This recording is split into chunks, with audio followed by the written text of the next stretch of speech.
ഷാഫി ചാലിയം മുസ്ലിം വിരുദ്ധ, ജനാധിപത്യ വിരുദ്ധ, ഭരണഘടനാ വിരുദ്ധ പാർട്ടിയുടെ ഒരു പ്രതിനിധി എന്നതിനപ്പുറത്തേക്ക് ആ രീതിയിൽ പ്രവർത്തിക്കുന്ന, ആ പാർട്ടിയിൽ പ്രവർത്തിക്കുന്ന മുഴുവൻ ആൾ, ഞാൻ കോർപ്പറേഷനിൽ നിന്ന് തുടങ്ങുമ്പോഴാണ്, തിരുവനന്തപുരത്ത് നിന്ന് തുടങ്ങുമ്പോഴാണ് ചോദ്യം ചോദിക്കുന്നത്. അപ്പം അങ്ങനെയുള്ള ഒരു കൂട്ടം ആളുകൾ നമ്മൾ കണ്ടിട്ടുള്ളതാണ്, എല്ലാവരുടെയും വാക്കുകൾ നമ്മൾ കേട്ടിട്ടുള്ളതാണ്. ഈ തെരഞ്ഞെടുപ്പ് പ്രചാരണത്തിലാണെങ്കിലും അതിനു മുമ്പുള്ള പല വിഷയത്തിലാണെങ്കിലും നമ്മൾ ഇത് കേട്ടുകൊണ്ടിരിക്കുകയാണ്.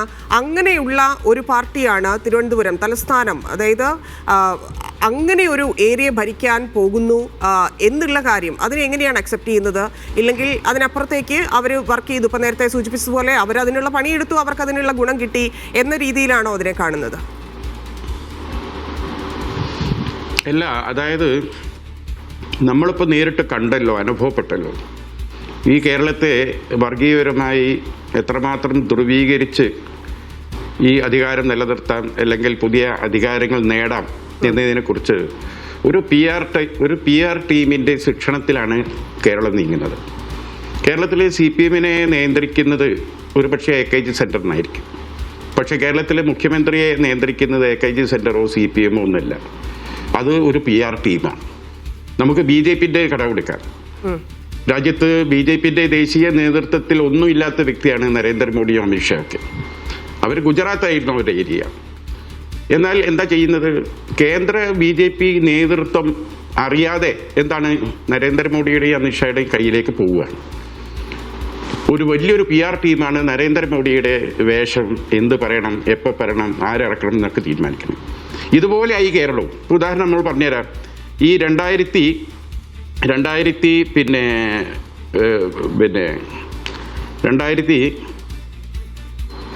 ഈ ഗുജറാത്തിൽ നരേന്ദ്രമോദി, ഞാൻ ഡേറ്റ് തന്നെ എടുത്തുതരാം.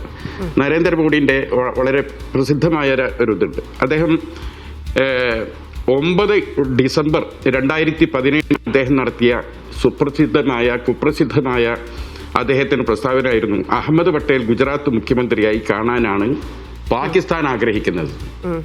കേൾക്കണങ്ങൾ. അതായിരുന്നു അവിടെ ഉണ്ടാക്കിയ വികാരം.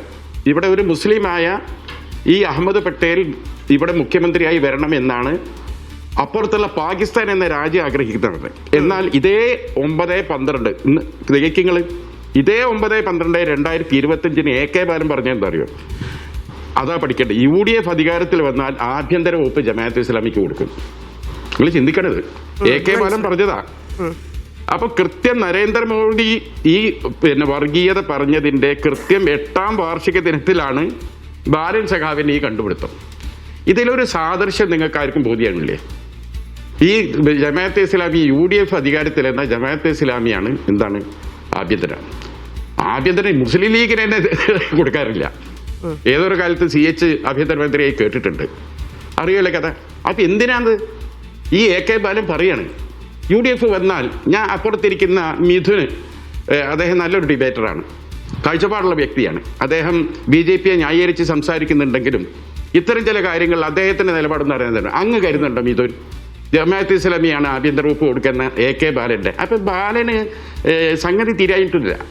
ഇപ്പോഴും ഒരു എന്താണ് മുസ്ലിങ്ങൾ അധികാരത്തിലെത്താൻ പോകുന്നു, മുസ്ലിങ്ങൾ ഇവിടെ അധികാരത്തിലെത്താൻ പോകുന്നു, നിങ്ങളെല്ലാവരും നോക്കി നിൽക്കുകയാണോ എന്ന ഒരു അവബോധം ഉണ്ടാക്കുക.